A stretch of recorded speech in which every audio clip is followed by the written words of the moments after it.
एक बार की बात है, बड़ा सुंदर प्रसंग है।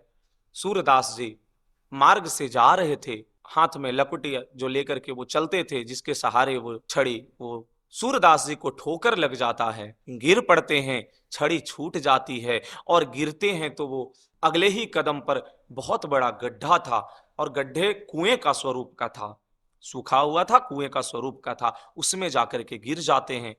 अब सूरदास जी को निकलना वहां से मुश्किल है, थोड़ी चोटें भी आती है, हाथ पैर छिल जाते हैं। अब बेचारे अंदर में ही कृष्ण कृष्ण अपना कर रहे हैं, पुकार रहे हैं। कुछ ही क्षण बाद उनको एक आवाज आती है, बाबा, ए बाबा। सूरदास जी बोलते हैं, कौन है? अरे मैं इधर गिरा हूं गड्ढे में। बोले, बाबा तुम गड्ढे में कैसे गया? अरे लाला, तुम्हें दिख नहीं रही हमारी आंखें नहीं है। अरे राम राम, तुमको तो बहुत चोट लगी है बाबा। अरे चोट को तो छोड़ो, हमको इस गड्ढे से निकालने का कुछ तो प्रयत्न करो। हाँ बाबा रुको।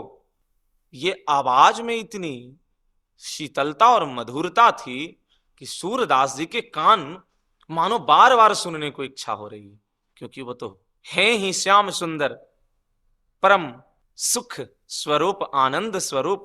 तो उनकी आवाज सुन करके आनंद विभोर ही हो सकता है। जिसके कान में चले गए वो मानो रस घुल गए।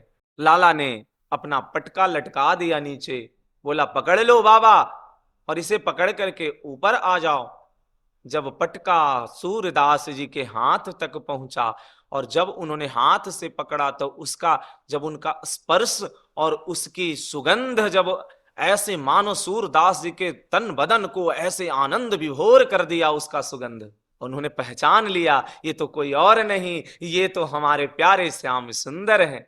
सूरदास जी भी अनजान बन, जानते हुए भी, पहचानते हुए अनजान बनने का नाटक करने लगे। लाला थोड़ा जोर से खींचियो, बाबा का शरीर थोड़ा भारी है गए हो। देखो सूरदास जी भी लीला कर रहे हैं। लाला खींचता है।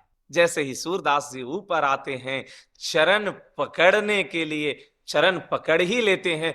अब एक चरण तो श्याम सुंदर के और दूसरा चरण प्रियाजू के पकड़ा जाता है। प्रियाजू के चरण जैसे ही हाथों में ऐसे चरण पकड़ते हैं, जो नुपुर होती है, प्रियाजू ने जैसे ही झटका देकर के पैर छुड़ाए, नुपुर आ गई हाथ में।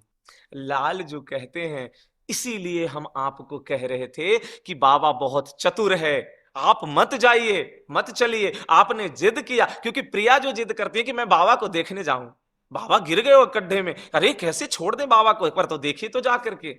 देखो कैसा वात्सल्य भाव, कैसा प्रेम है, माता स्वरूप प्रेम अपने भक्तों से करती हैं प्रियालाल। करुणा स्वरूप भक्त वत्सल है, कभी भी भक्तों को साथ नहीं छोड़ते। इतना करुणा स्वरूप है प्रियालाल के, एक पल के लिए भी नहीं बिसरते हैं। बस हृदय की उस मन मंदिर में बसा लो एक बार। सूरदास जी को नुपुर हाथ में, अब वो हृदय से लगा करके बस प्रियाजू को चिंतन और स्मरण और अंतर मन से भाव में डूब गए। लालजू प्रियाजू वहां से निकल गए।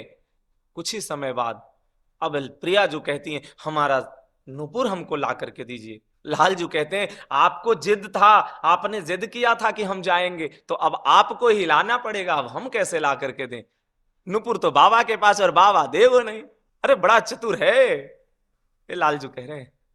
देखो कैसा खेल है, ऐसे ही खेल खेलते हैं अपने निज जनों से, ऐसा ही खेल प्रियालाल के, कोई न कोई रूप में कहीं न कहीं तुम्हारे आसपास ही होंगे। बस लुका छुपी का खेल चलते रहता है। प्रियाजू कहती हैं कि नुपुर हमको तो चाहिए श्याम सुंदर, नुपुर तो ला करके आप दीजिए। अब जाते हैं प्रियाजू के, अब हट के आगे श्याम सुंदर को तो जाना ही है, तो गए। कहते हैं, बाबा अरे हमारे साथ एक सखी थी, उसका नुपुर छूट गया है, वो नुपुर दे दो बाबा। बोलते हैं, नुपुर तो है मेरे पास पर मैं दूंगा नहीं। काहे बाबा? एक तो हम तुमको, तुम्हारी जान बचाए, तुमको गड्ढे से निकाला, और तुम एहसान करने के बदले तुम हमारे नुपुर भी देना नहीं चाहते हो। तो बोले, हमें कैसे पता कि वो नुपुर तुम्हारे ही सखी का है या तुम्हारा है? अब तुम अभी लेकर के चले गए और बाद में कोई और आ गया मांगने, तो हम क्या करेंगे? हम कहां से देंगे? फिर हम तो चोर साबित हो जाएंगे। ए बाबा, मैं तुमसे झूठ बोल रहा हूं, सबन जैसे समझो मोको। लाला मैं तो देखूं भी ना, मेरे तो नैन है नहीं, आंख है नहीं, कैसे पता कि तू सवन के जैसे है कि बिल्कुल अलग है। अब सूरदास जी भी आनंद ले रहे हैं प्रभु के साथ उस प्रेम लीला का, भक्त की प्रेम लीला। ऐसे ही होता है भगवान के साथ, भक्त और भगवान का प्रेम ही ऐसा है, संबंध ही ऐसा है।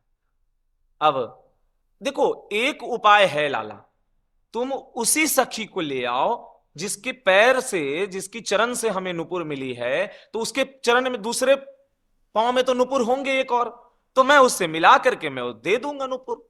अब श्याम सुंदर अब दोनों तरफ से फंस गए, एक तरफ प्रियाजू, एक तरफ से परम भक्त सूरदास जी जो उनके हृदय के आधार स्वरूप हैं। अब जाते हैं, कहते हैं चलो अब आपको चलना पड़ेगा, वो बाबा तो दे नहीं रहे हो नुपुर, प्रियाजू को फिर आना पड़ता है। बोलते हैं दिखाओ, चरण पकड़ते हैं, देखते हैं जैसे ही दूसरे चरण पक पांव आगे बढ़ाती हैं प्रियाजू, पांव पकड़ लेते हैं सूरदास जी, बोलते हैं अब नहीं छोड़ चरण तुम्हारे, बड़े दिन बीत गयो आस लगयो बड़े भारी, अब नहीं छोड़ू चरण तिहारी। चरण छोड़ने को तैयार नहीं, कहते हे प्रियाजू अब तो कृपा कर दो प्रियाजू। प्रियाजू फिर अब लुका छिपी का खेल खत्म हुआ। प्रियालाल कहते हैं बोलो बाबा। प्रियाजू बड़े प्रसन्न होती हैं, बोलती हैं आज मैं बहुत प्रसन्न हूं बाबा, आज आपको, आपके पद सुनने तो मैं रोज आपके पास आकर के बैठती हूं और सुनती हूं, पर आज आप हमको देख सको जी भर के, ऐसा मैं कृपा करती हूं। और उन्होंने, प्रियाजू ने उनको नेत्र प्रदान कर देती हैं, और वो प्रियाजू के उसी माधुर्य लावण्य स्वरूप को देखते हैं, युगल स्वरूप को देखने के बाद आनंद से भर जाते हैं। उसके बाद कहते हैं हे प्रियाजू अब ये आंखें की जरूरत नहीं, अब ये ले लो वापस, हो गया हमारा। कहते हैं नहीं बाबा, अब ये जीवन प्रयत्न तुम्हारे साथ रहे।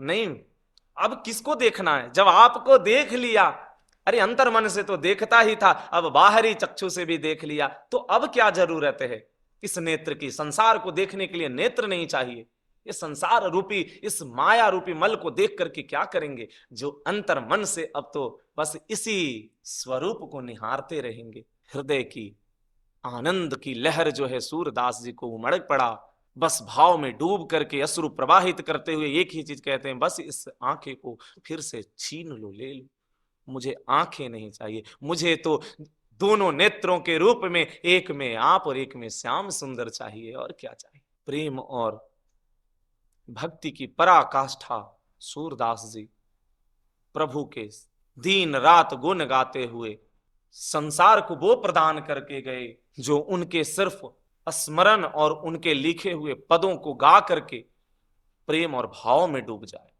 ऐसे ऐसे परम भक्त जो प्रभु को दिन रात प्रेम में प्रभु के डूबे हों, ऐसे भक्तों की चरणों में कोटि कोटि वंदन, सूरदास जी की चरणों में कोटि कोटि नमन। ऐसे भक्तों के स्मरण मात्र से हृदय में भक्ति की भाव स्फुरित हो जाता है।